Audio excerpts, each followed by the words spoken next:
Hailey was born on January 19th, 2020, just before the pandemic really was in full force, and she was born at 23 weeks and 2 days, which classifies her as what they call a micro preemie. So not just a preemie, but a micro preemie. Within the first month of life, she had her first surgery for NEC. It's basically something that made her very bloated in her tummy. And then she had another surgery for that, for an ostomy, because she had to get part of her intestine removed. She also was in the NICU for 9 months, so she had a long stay, a lot of great care, and she had another surgery to get a tracheostomy.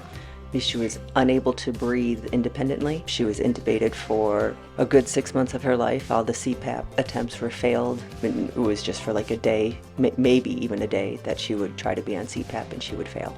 First day, there was a couple days before Hailey was actually discharged from the hospital. You have the social worker and the team to help you at the hospital, but it's the availability that's hard to find of a nurse starting right away.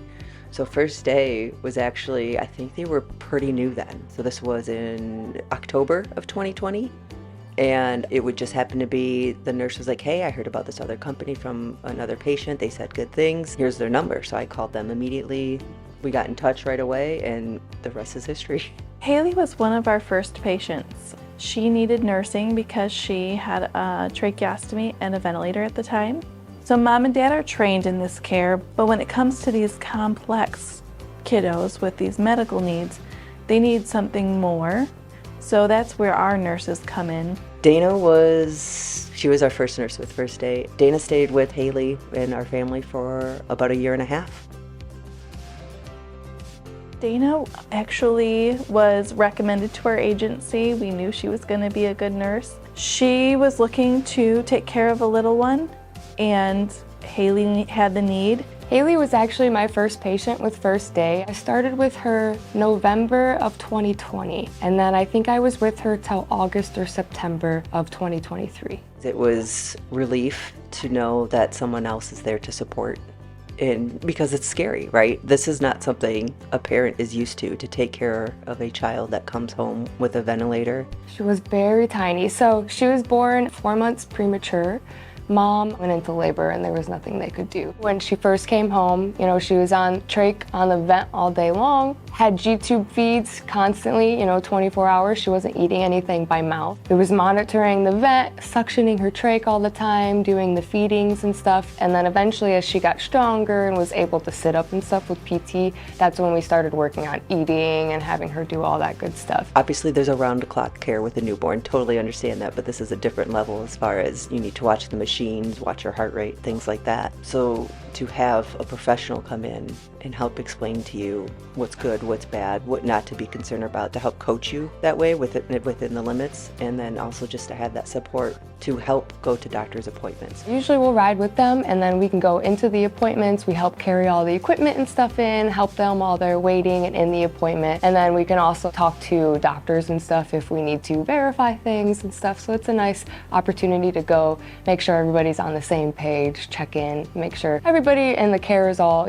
coordinated together. Hailey is our second child, so that entire time Hailey was in the NICU. Her and her sister couldn't meet because, one, before the pandemic there was flu season, so they wouldn't allow younger children in, and then the pandemic hit, and then it was just only parents could visit.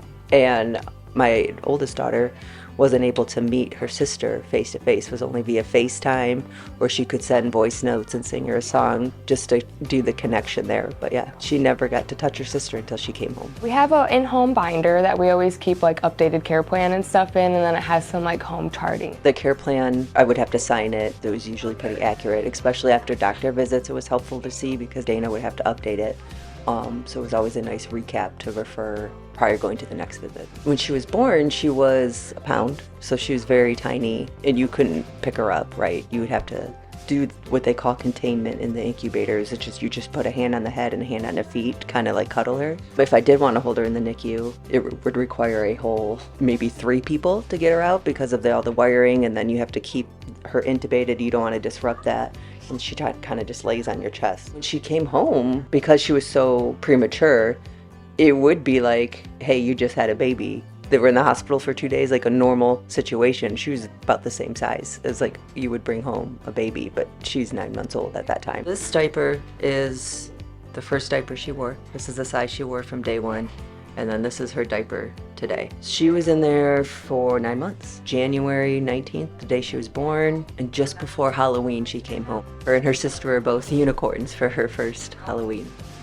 Over the next year and a half, almost 2 years though, I got to watch her grow. We helped her eat, helped with like oral fixation and stuff. A lot of trach babies have a hard time eating. Got the G-tube removed, and then we started weaning from the vent. Got her weaned off the vent all the way, and then got the trach taken out, and now she's going to school. She's running around. She's doing great. It was about 2 years before she graduated. You know, sometimes we're doing the end of life care, but in this case, this little girl graduated from our services, and we were very involved in those first couple of years of her life. So we got to know the family. Dana got to know her. Her other nurses got to know her. And then when she graduated, we are so happy that she's doing so well. But then we're a little sad for us because we miss that frequent interaction with that family. So we sometimes will say at discharge, send us pictures. We want to see pictures. We want updates, send us updates. So that's really exciting when we get to see that side of things. Mom still sends me updates, mom and dad. You know, I have a relationship with both of them. So